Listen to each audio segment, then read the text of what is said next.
She was a human being like us, Siya ay tao na katulad po natin.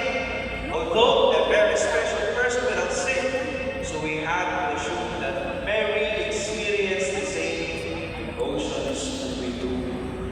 Tao din siya na katulad po natin. She must have been nervous and uncertain of what was to come.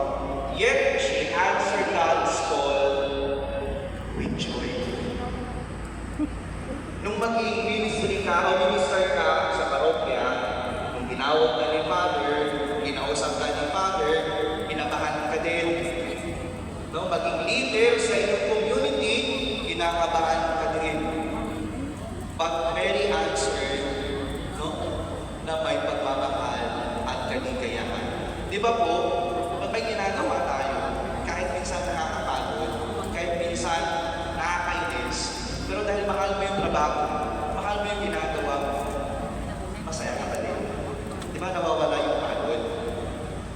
Yan yung tamang pagtukod sa tawag ng Diyos sa bawat isa sa atin. Kaya nga sa pagdadasal, hindi pwede nagdadasal lang tayo dahil may binigay ng prayer. Hindi dahil nagdadasal lang tayo dahil may kailangan tayo. We also pray because we experience the